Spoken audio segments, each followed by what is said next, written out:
I'm Adam Booth, and you're watching Sporting Icons. Okay, so I watched a couple of interviews, one with Billy Nelson, one with Martin Bakole, because Billy Nelson is the manager-trainer of Martin Bakole. Martin Bakole will be fighting in about 3 weeks' time on the Fury and Ngannou undercard in Saudi Arabia against Carlos Takam. Now, I've said this before, and of course I'll say it again. If this fight was on a Sky Sports bill, I understand due to the financial restrictions, it's kind of what you can get right now, okay? But you fight in Saudi Arabia on the Saudi Arabian coin. You can get a better opponent. You can. Now, I know at times I come across like I'm some kind of hater of Martin Bakole and whatever else.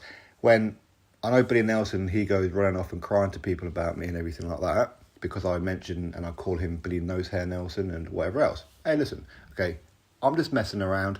And again, let's be honest. Who else gives Martin Bakole any kind of profile than me?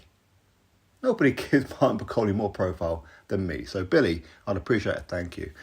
Now, as far as him taking on Carlos Takam, as I said, it's not a bad fight if it's on Sky Sports, but when you're talking about how, again, Martin Bakole said it as well, and so did Billy Nelson, how Usyk knows that Martin Bakole would beat him, and he handles southpaws, because again, he's saying, and of course he's mentioning how he dropped Oleksandr Usyk in sparring and whatever else. But of course, we all know sparring doesn't mean too much anyway. But nonetheless, okay, they will mention it. Down the Bois won't go near him because of what happened in sparring. He'd like to fight Zhili Zhang. He'd like to fight Anthony Joshua. He'd like to fight this guy, that guy, and everybody else.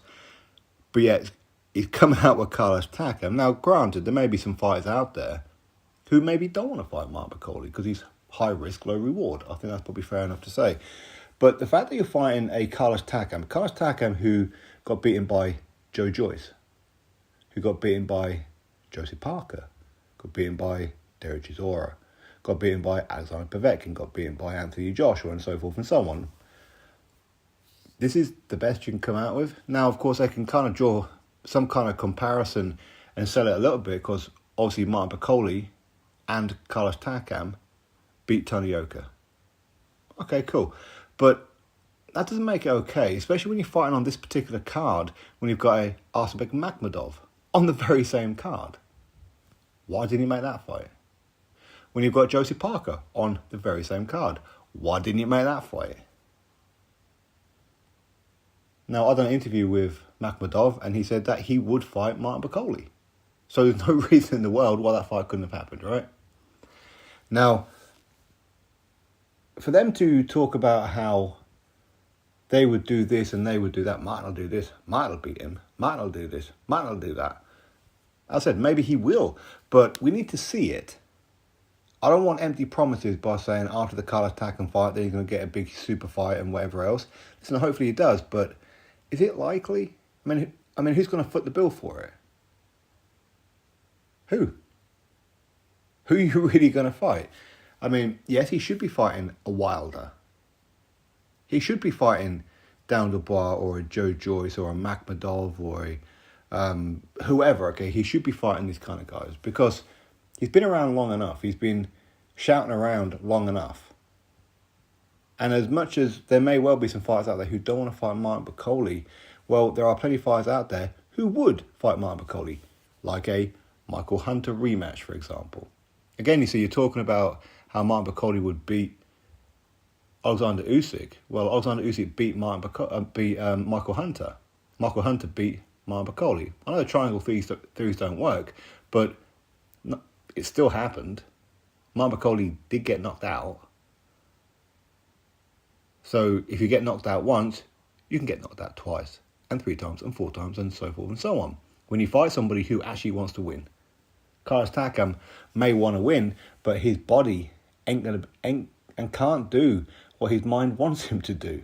Not in the reactionary timescale that Carlos Takam wants it to do. He's not the same guy. He's been beaten by many fighters when Takam was much younger, not this old version. So, for me personally, I would prefer it if they didn't try and big up like this is some kind of great fight and Takam is a dangerous opponent, and no, he's not. No, he's not. Derek Chisora beat him. Joe Joyce beat him. Anthony Joshua beat him. Joseph Parker beat him. Alexander Povetkin beat him. Arsenbek Makhmudov beat him. There's loads of people that beat him. This is a gimme fight, really. It is. And there's nothing wrong with that. Just be honest about it. Be honest about it, Billy, and say why you're not fighting Makhmudov, who's on the same card. Why you're not fighting Joseph Parker, who's on the same card. There's no reason, is there? Parker shouldn't be fighting a Simon Keane. He should be fighting Mark Bakole. Now, if Billy Nelson wants to say Joseph Parker didn't want the fight, or Makhmudov didn't want the fight, okay, fair dues. Fair dues. But I need to hear somebody say that. Because otherwise, for me, it appears that Mark Bakole wants to talk a lot, but not do a lot. My thoughts, drop me yours, click on the subscribe. Catch you next video.